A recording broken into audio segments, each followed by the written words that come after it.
Illinois bans book bans. California to vote on giving black residents reparations. And Biden and McCarthy make a deal to raise the debt ceiling. And more on this week's headlines.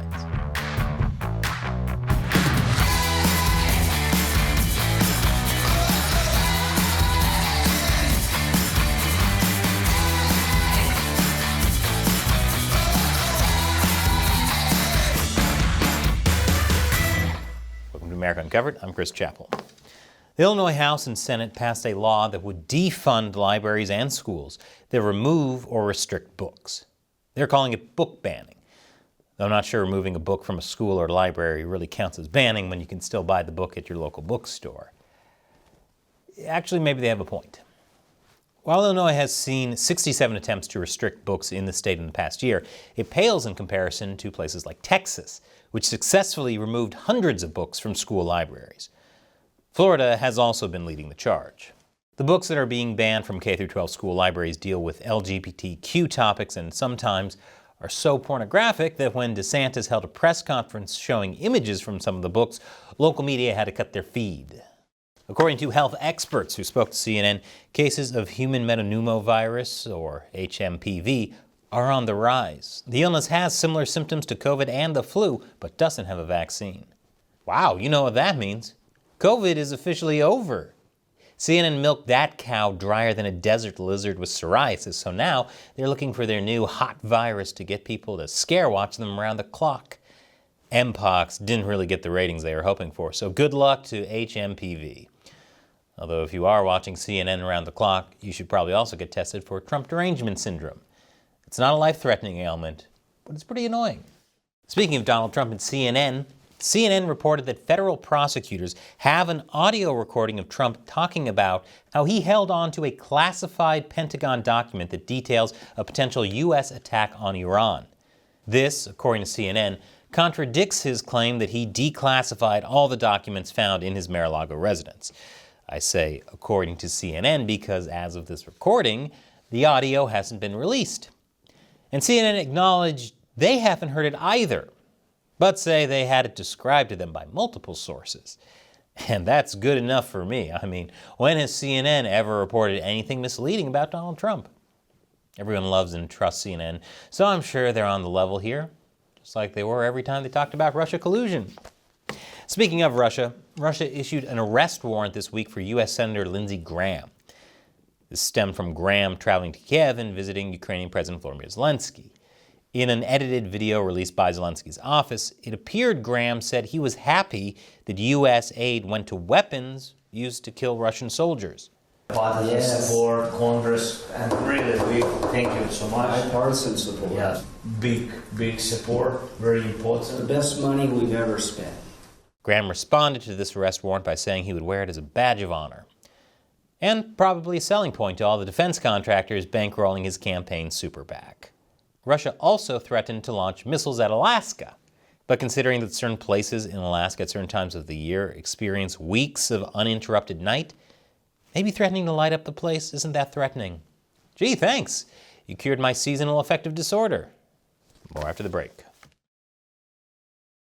Welcome back.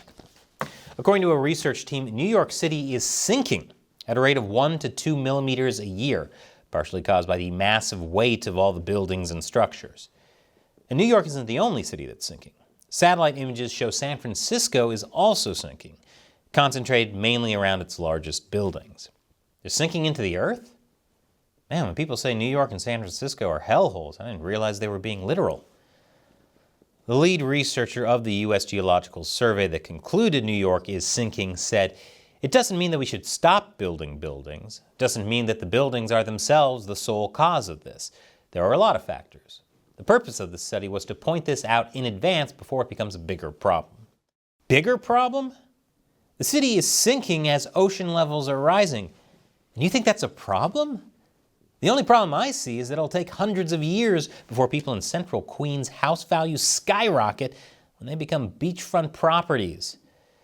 I say they should all order extra Chick-fil-A to put on some extra weight and help the city sink quicker. Speaking of Chick-fil-A, they're facing accusations from some conservative Twitter users of being woke. Some are even calling for boycotts. This is over the discovery that Chick-fil-A has a diversity, equity, and inclusion program. It's actually been around and has its own website since 2020. On the website, their mission statement is committed to being better at together, which is just subjectively a terrible mission statement. They also mention that their corporate purpose is to glorify God. Glorifying God. There's that woke agenda again. Donald Trump refused to sign the Republican National Committee's pledge to support their nominee for president no matter who it turns out to be. Signing this loyalty pledge is required to participate in RNC-sponsored debates. Trump said, "I'm just hearing about it for the first time, about the loyalty pledge, but there are probably people that I wouldn't be very happy about endorsing who are running, so we'll see."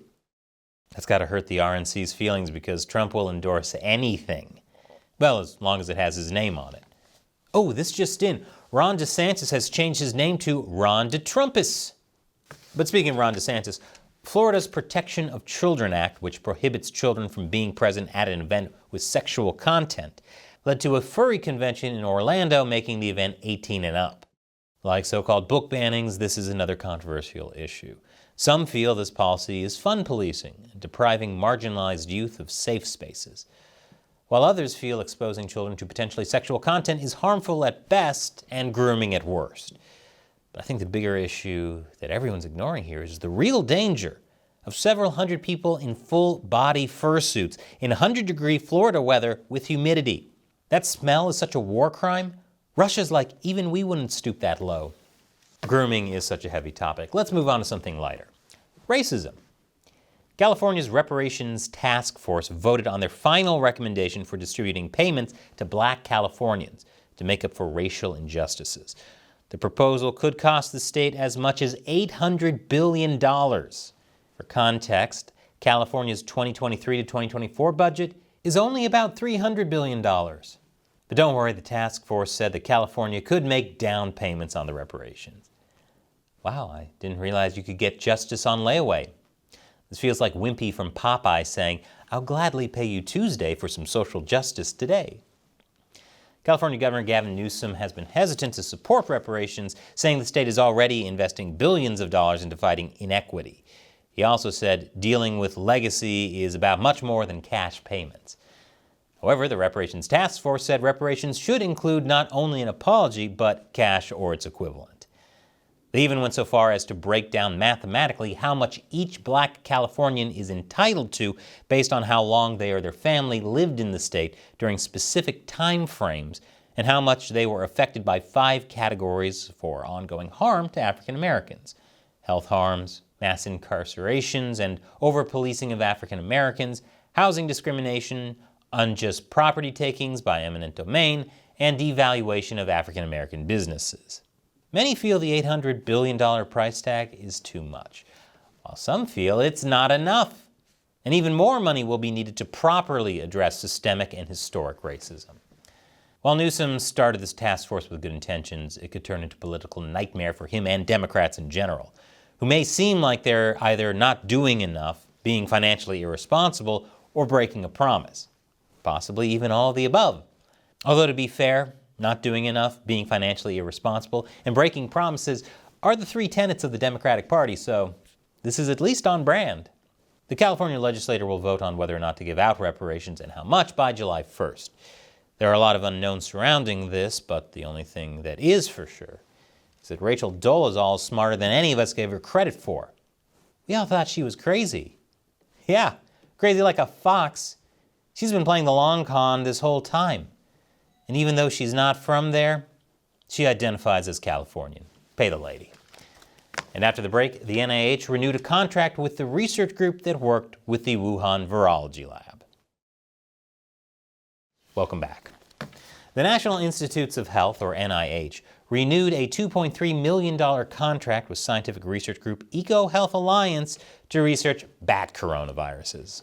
EcoHealth Alliance had this contract cut by former President Donald Trump in April 2020, after it was discovered they worked with the Wuhan Institute of Virology, where some believe COVID may have originated through a lab leak.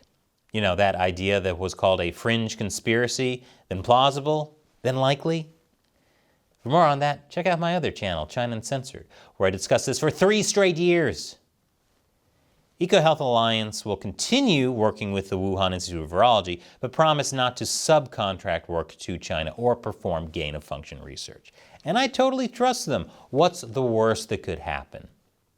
On the bright side, CNN might soon have that virus to get people scare-watching them around the clock again. Speaking of people being upset about questionable government spending, the debt ceiling. President Biden and Speaker of the House Kevin McCarthy finally reached a deal to raise the debt ceiling and avoid the U.S. government defaulting on its loans. The House approved this deal, and so did the Senate. Included in this deal are a suspension of the debt limit until January 2025, capping non-defense spending increases by 1% in that time, funding veterans' medical care, taking back $30 billion in unspent COVID money, taking $20 billion from the IRS over the next 2 years, and other things. So they managed to avoid financial catastrophe at the last possible minute. I think congratulations are in order. They managed to accomplish what the majority of Americans do each and every month when rent's due. Gee, I wonder if my landlord and bank will be cool with me telling them I raised my own debt ceiling. Must be nice.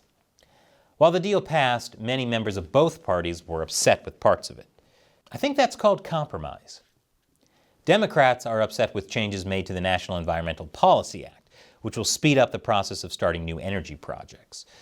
They're also upset at approval of the massive 303-mile Mountain Valley Pipeline as part of the deal. And they're certainly not happy about the Biden administration's pause on student loan repayments coming to an end in August, or raising the work requirement to receive federal food assistance on people without dependents between age 50 and 54. Poor Gen Zers. They always complain that no one remembers them, and the one time someone does, they tell them to quit being lazy and get a job. Many on the left see these compromises as Biden not doing enough, being financially irresponsible, and breaking promises. Truly, he is the perfect Democratic candidate. While these were all wins for Republicans, not all of them were happy with the deal either. Several felt there weren't enough spending cuts. Lindsey Graham said the defense budget was increased below inflation levels, and that the biggest winner of the Biden defense budget is China, because they'll have a bigger navy. Uh-oh, does this mean the Chinese Communist Party is also going to issue an arrest warrant for Graham? I can't tell if Graham is doing this to stand up to dictators or if he's just happened to be wanted for a change. So what do you think about the stories we covered this week? Leave your comments below. If you want to help us deliver nonpartisan news, be sure to support America Uncovered by going to patreon.com/America Uncovered. All it takes is as little as $1 or more per episode to fight YouTube's censorship and demonetization. You can also set a monthly limit. We rely on your support to help us keep making great episodes. Once again, I'm Chris Chappell. Thanks for watching America Uncovered.